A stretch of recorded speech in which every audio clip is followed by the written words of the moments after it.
Now in this lecture, we're going to talk about the different forms that info products can be produced in. For example, some of the most common info products really are books, right? You go to your bookstore, you pick up a book, that's an information product because it contains information that people would consider valuable, and it contains information that either solves a problem or gives entertainment or helps people to do something that they want to do or learn something that they want to learn. The same would be true for an ebook or a Kindle ebook, right? So that's the most common form of information product. And that's as simple as writing, a book. Here are some examples of some of my information products. We've got my infomercial product, the one all about eBay. We've got an ebook that I wrote that helps people, that helps small business owners. And we've got a course called 7 Habits of High Achievers. This is also a Udemy course, and this contains an ebook as well as audio. So those are some examples of physical and ebook versions of books. Then, of course, the really popular information products nowadays are video. And this can be physical DVDs that you can pop into your video player, or digital videos that are available online. And just like Udemy is mostly available in digital video format. Here's some examples of some of the video courses that I have.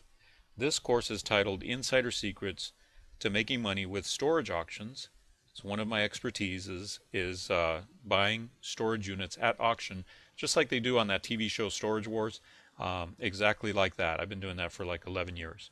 So this is a physical version of that course, 4 DVDs and 1 CD that contains the ebooks. So you can actually put ebooks onto a CD and make it a physical course, right? And this is the digital representation of the same exact course. Now, I just haven't ever put this cover onto these digital representations. I probably should, because I like this cover much better.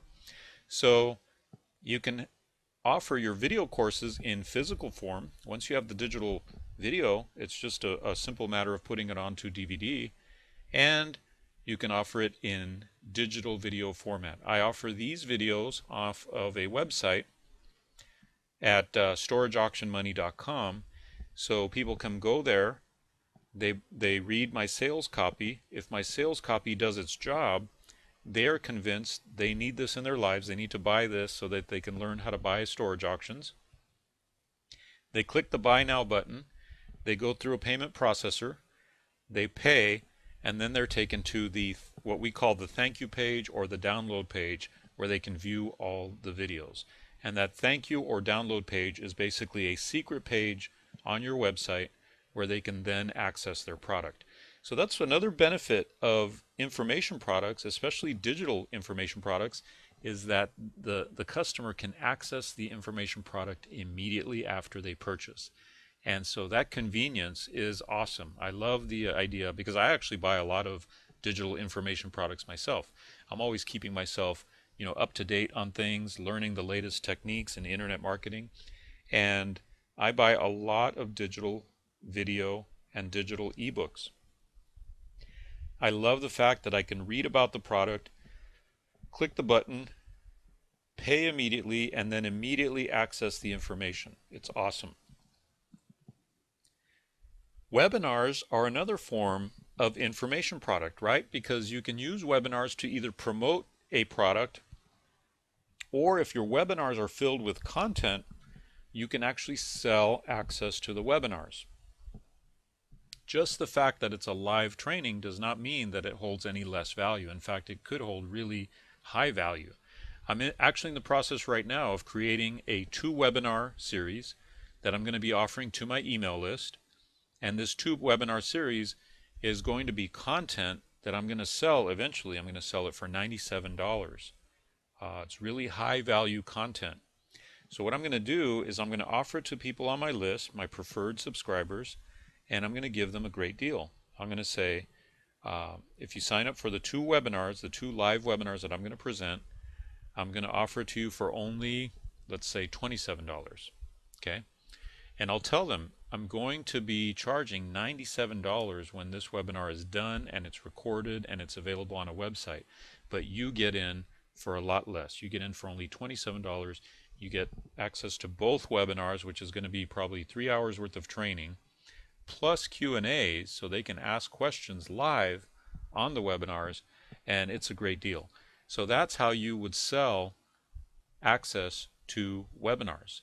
And you do it the same way you do with books and with videos. You have a page that describes what is going to be in the webinars, a page that sells them on joining the webinars, and then that same page, and then a buy button where they click the button, pay their $27, and then instead of being taken to a thank you page where they get to access the webinars, obviously because the webinars aren't produced yet, they'll be taken to a page where they can register for the upcoming webinars, and that'll be secret information.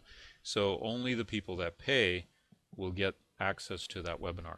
That's how you could turn webinars into information products. And then, like I just explained I'm going to do, you record the webinars so they're actually now products, right? Now they're video files that you can sell from that point on, maybe at a higher price, maybe at a lower price. It's up to you. Here's one example of a webinar that I did through the Dave Espino webinar series, The Ultimate Product, How I Made Millions Selling Information Products. How about email newsletters? You can produce info products in the form of email newsletters. If your email content is valuable enough, people will pay you for it, especially if you're going to be sending out, let's say, new videos every week or every couple of weeks.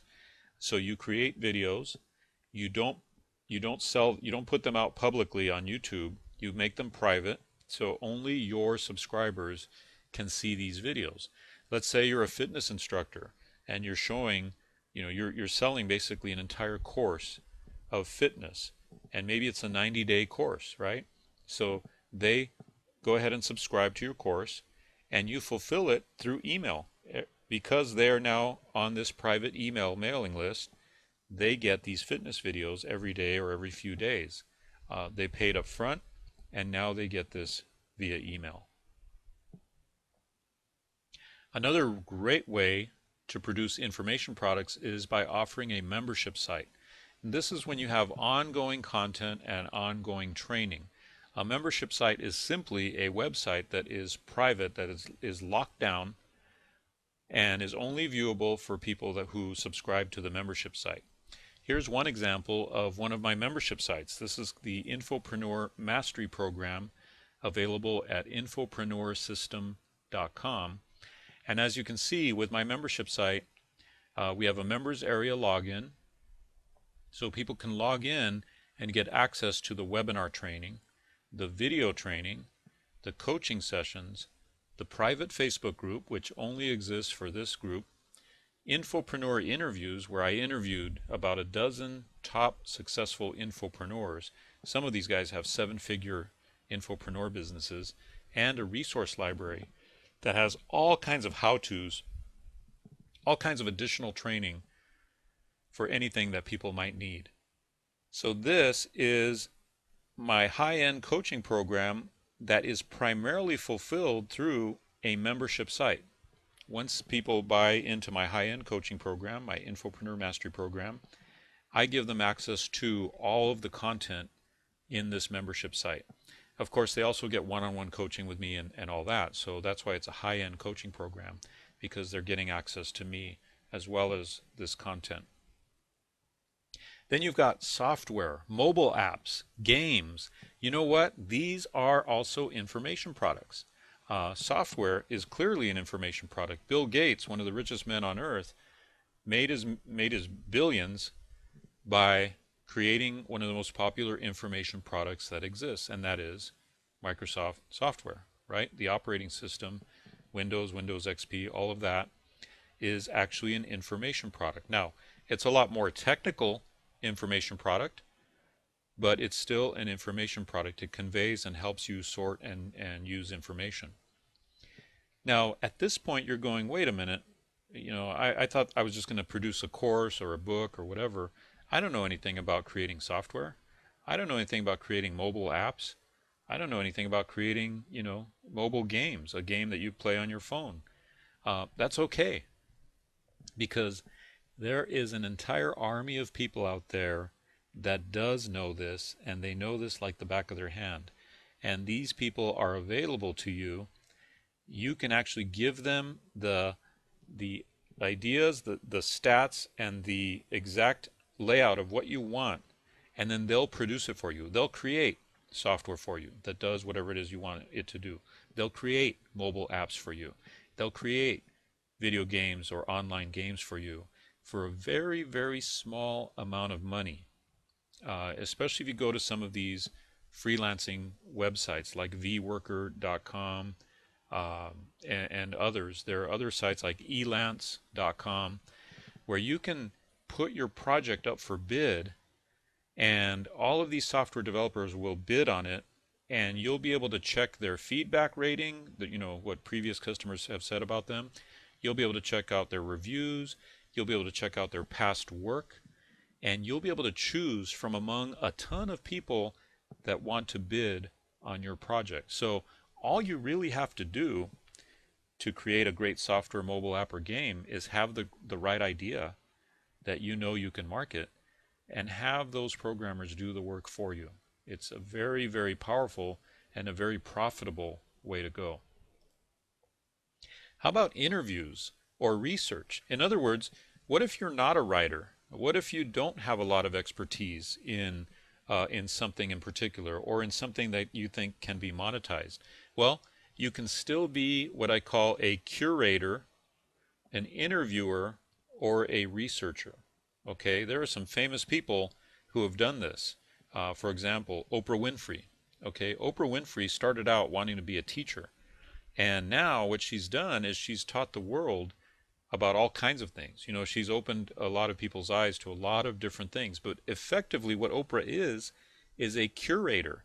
She worked very hard to develop some credibility in her marketplace through her TV show, and now millions of people look to her for advice and guidance on what products to buy, what direction to go in, what books are great, and all that kind of thing.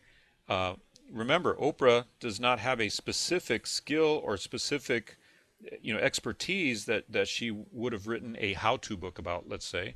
And well, now she does, obviously. Now she's got great expertise and knowledge and everything. But when she first started out, she started out working in Chicago news stations, and grew and grew and grew that into where now she's a very highly respected curator of information. And that's one way that you can go. Now, even if you don't do that, let's say that you have access to some of the top experts in a particular area. You can go and interview all those experts and create a product with just those interviews, and maybe a little bit of your input, but a lot of the interviews input. Now you're basically benefiting from the years and years of experience of all those people that you're interviewing. The other thing you can do is research. The next example I have here is a book called The Millionaire Next Door. And the authors of this book, there were two gentlemen that did a tremendous amount of research on millionaires in America. What they found, the startling facts that they found, were the millionaires in America, or what they called decamillionaires, the people that they went out and interviewed, were people that had a net worth of $10 million or more, are not the people you would think. They're not running around in flashy sports cars. They don't have multi-mega mansions. They don't fly in private jets. They actually live next door to the average people. They live very comfortably and very conservatively, and that's how they've become millionaires. So this was a book that was all about research. All they did was research the decamillionaires and put all that information into a book. So this is important because I want to remove any excuse you might have about creating an information product. Even if you don't have specific knowledge or specific experience, you can still create an information product by either researching the topic that you want to get into, or interviewing experts in the topic that you want to get into, or being a curator of information like Oprah is. This is a very, very powerful, lucrative business. You've got to get into it. It's very, very exciting.